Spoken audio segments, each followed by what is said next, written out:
E aí, tudo certo? Aqui é André Guerra e eu tenho uma excelente notícia para te dar, é que a gente está inaugurando agora com esse vídeo uma nova playlist do canal Entre Linhas que é voltada especialmente para quem vai fazer concursos públicos. Qualquer pessoa pode assistir, pode se beneficiar, mas eu estou conversando com você que vai fazer concurso público. Esse ano de 2018 é o ano dos concursos, não é isso? Está todo mundo comentando, mais de 40 mil vagas, então é uma grande oportunidade. E você não pode ficar de fora por causa de português. Olha, português cai em todos os concursos. Todo concurso que se preze, pelo menos, tá, vai colocar ali a disciplina de português no seu edital. Seja um concurso para tribunais, ou um concurso para carreira policial, um concurso para área administrativa, para o MPU, enfim, tá? Português não pode faltar nos seus estudos e por isso eu criei aqui esse braço, tá, do Entre Linhas voltado especialmente para você que está nessa batalha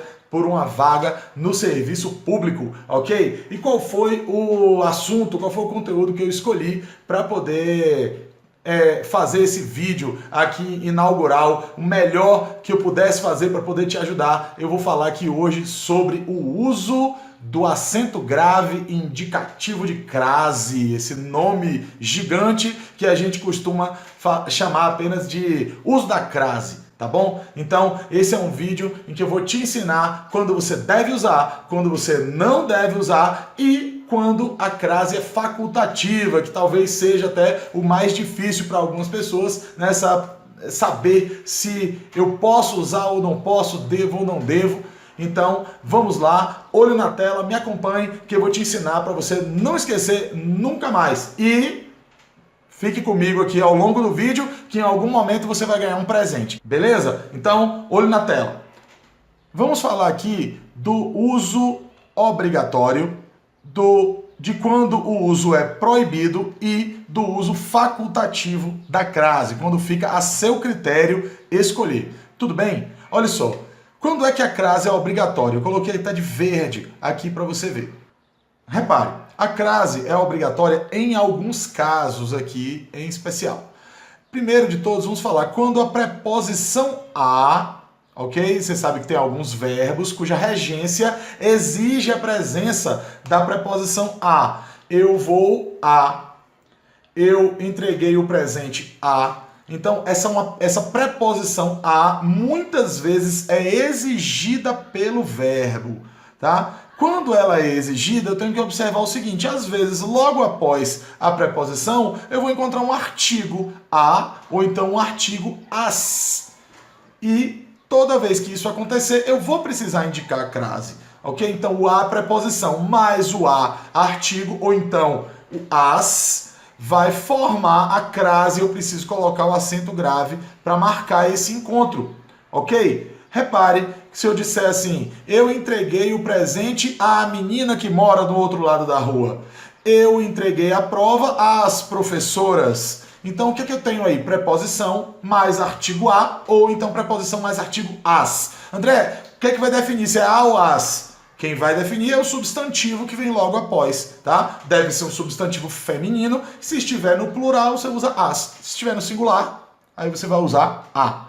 Uma outra situação é quando essa preposição a se conecta a algum pronome relativo que começa com a. Por exemplo, a qual, as quais, a matéria a qual me referi caiu na prova. Outra situação, preposição a mais o a em pronomes demonstrativos. Aqui, por exemplo, preposição a mais aquela fica aquela. Preposição a mais aquele, aquele ou aqueles. E preposição a mais aquilo, tá? Vai ficar aquilo, beleza? Essas duas aqui, ó, aquele e aquilo, são os únicos casos em que uma palavra masculina admite crase, tá certo? Normalmente é antes de palavras femininas, porque como é que vai ter a mais a diante de uma palavra masculina? Não tem como, a lógica toda parte daí. Mas tem essas duas exceções aqui, aquele ou aqueles e aquilo, tá? É precedido da preposição a, vai se transformar nisso aqui, aquele com crase, aquilo com crase, tá bom? Outro caso aqui é quando eu junto a preposição com locuções, tá bom? Locuções adverbiais ou locuções prepositivas ou locuções conjuntivas. Como assim? Vamos ver aqui na prática que fica mais fácil. Nas adverbiais, às vezes, à noite, à tarde, às pressas, tá bom? Então é o a mais a. A lógica do a mais a, ela não muda, tá? É sempre a mesma. Só esse segundo a é que vai variar, por isso que tem esses casos todos aqui. Nas locuções prepositivas, eu tenho à frente de, à exceção de, e tem mais alguns casos. No caso das locuções conjuntivas, à proporção que, à medida que. Tudo bem? Então veja que a lógica é sempre o a mais a. Só que nem sempre esse a é um artigo, às vezes é pronome, às vezes são locuções e por aí vai. Outro caso em que a crase é obrigatória são as horas específicas. Olha só, para você não esquecer nunca mais, às 2 da tarde, às 3 da manhã, ok? Então, sempre que eu vou me referir a uma hora específica, antes eu tenho ali que usar a crase, tudo bem? Outro caso em que a crase é obrigatória, precisa ser usada nas expressões a moda de e a maneira de. São expressões que cada vez a gente está usando cada vez menos, né? Por exemplo, tem até aquela música lá, se você saísse à francesa, né? E você conhece aquela música? Então, é uma música bem famosa aí que fala disso. E a francesa é o quê? A moda dos franceses, a maneira dos franceses, tudo bem? Então, ela pôs à mesa a moda alemã e por aí vai, tudo bem? Então, nesses casos, a crase estará presente de forma obrigatória. E também eu vou usar a crase com certeza antes da palavra casa e da palavra terra em dois casos especiais aqui. Olha, se o exemplo anterior é pouco usado, esse aqui, nossa, mas mesmo assim tá na regra, a gente não sabe o que é que vai sair da cabeça do pessoal da CESP, do pessoal da FCC, então todo cuidado é pouco, a gente precisa conhecer as regras e todas essas nuances da regra aí. Vamos lá. Então, olha só, antes da palavra casa, se não for no sentido de lar, tá bom? Então, eu vou à casa da minha mãe, aí eu vou usar a crase, tá? Agora, se eu disser, eu voltei à casa, no sentido assim, estou voltando para a minha casa, estou voltando para o meu lar, aí eu não vou usar a crase, só que sério, eu não lembro de ter lido, porque olha que a escrita é mais formal, né? Eu não estou lembrado de ter lido uma frase escrita dessa maneira, assim, nos últimos anos.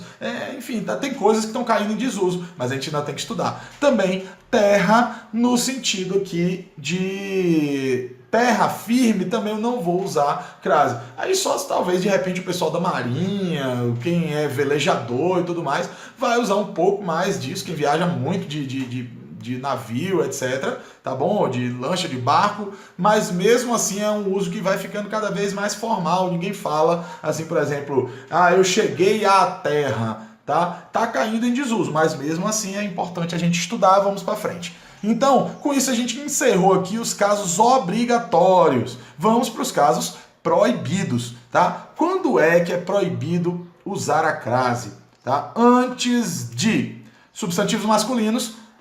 Olha, deixa eu te falar uma coisa aqui.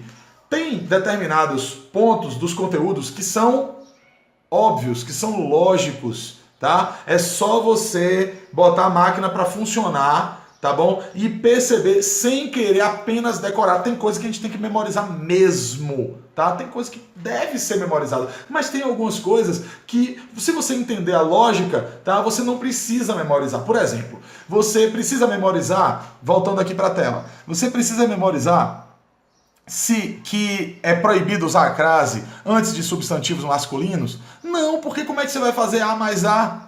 Então você não precisa decorar isso, é só você entender a lógica do uso da crase, tá? Também antes de verbos, tá? Não admite crase, a gente vê isso muito em placas, né?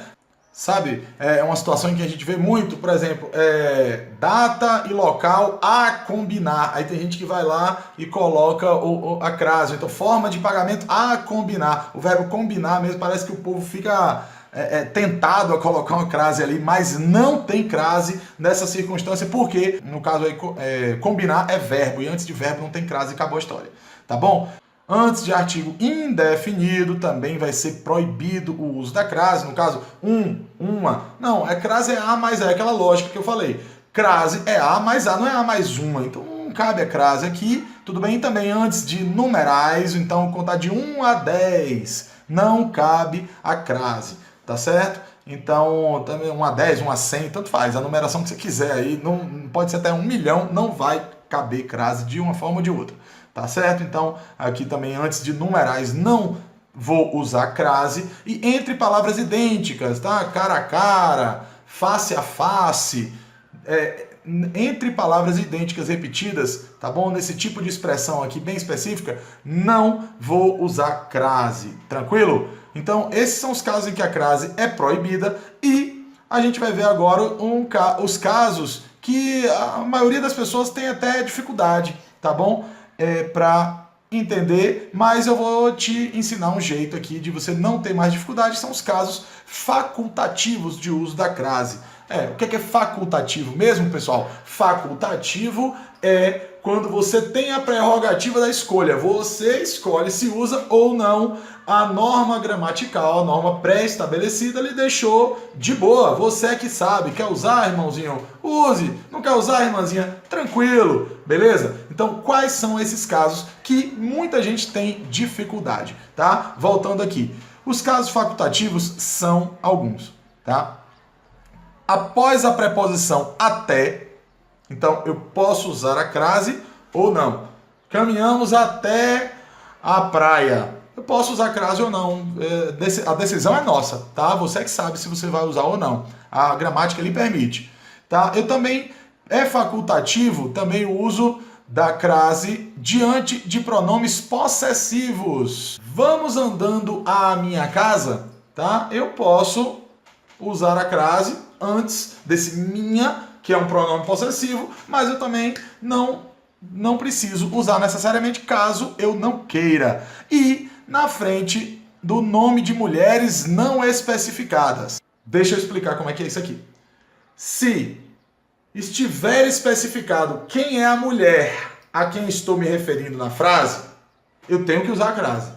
Se não tiver 100% claro que mulher é aquela, aí eu posso escolher se eu uso ou não, tá? E para facilitar tudo, eu vou te ensinar um mnemônico. O que é isso mesmo? Mnemônico, tá? É um jogo de palavras, tá certo? Que funciona como gatilho mental para ativar sua memória e você se lembrar de um determinado conteúdo, tá? É para facilitar a sua vida. Vamos na tela aqui. O mnemônico que a gente usa para o uso facultativo da crase, tá? É uma frasezinha, até a posse de Joana. Então, eu vou fazer protestos até a posse de Joana. Você pode até lembrar de uma circunstância inteira para ficar mais fácil, tá? Até a posse de Joana, você vai lembrar que depois de até, eu posso ou não usar a crase. A crase é facultativa. Diante de um pronome possessivo, eu também posso ou não usar a crase. Isso me fica facultativo. E na frente, né, diante do nome de mulheres não especificadas, também vou escolher de forma facultativa se eu uso ou não. E aí você pode estar me perguntando, mas André, por que Joana? Olha, se você que está me assistindo aqui se chama Joana, eu quero dizer que eu acho lindo o seu nome, tá certo? É um nome magnífico, belíssimo, tá? E com certeza você é especial. Mas você concorda comigo que Joana não é um nome incomum, tá? É um nome comum, como André. André é um nome comum também. Então é por isso, tá? Que eu escolhi o nome Joana, mas nada contra esse nome, por favor. É apenas por ser um nome comum, assim, que nem o meu, tá? Então, caso eu dissesse assim, Joana, filha de Maurício, por exemplo, tá? Aí eu já teria especificado quem é essa Joana e diante desse nome eu seria obrigado a usar a crase. Entreguei o presente à Joana, filha de Maurício. Estou sabendo quem é Joana, você está sabendo quem é Joana, porque está na frase a correspondente indicação de quem é aquela pessoa. Mas se não houver, se não for especificado, então eu posso ou não usar a crase. Depende de você. E aí fatores regionais vão entrar, enfim. Mas fica a um critério bastante subjetivo.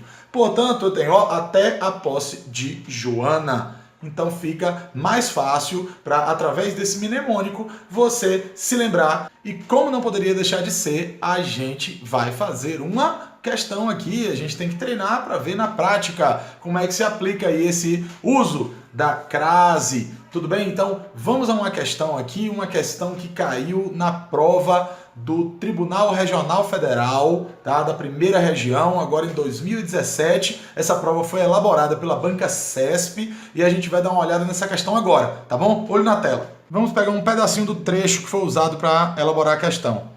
No direito brasileiro convencional, a relação entre a espécie humana e as demais espécies animais limita-se à tutela dos animais pelo poder público em função da sua utilidade. Quando a gente vai aqui para o enunciado da questão, ele diz assim: o emprego do sinal indicativo de crase em a tutela dos animais é facultativo. Opa! Eu já sei quando é que o uso da crase é facultativo. Lembra? Até a posse de Joana. Até, né, depois da palavra, da preposição até, diante de pronomes possessivos e diante de nomes próprios, né, nomes de mulheres não especificadas. Limita-se à tutela dos animais. Tá depois de até? Não.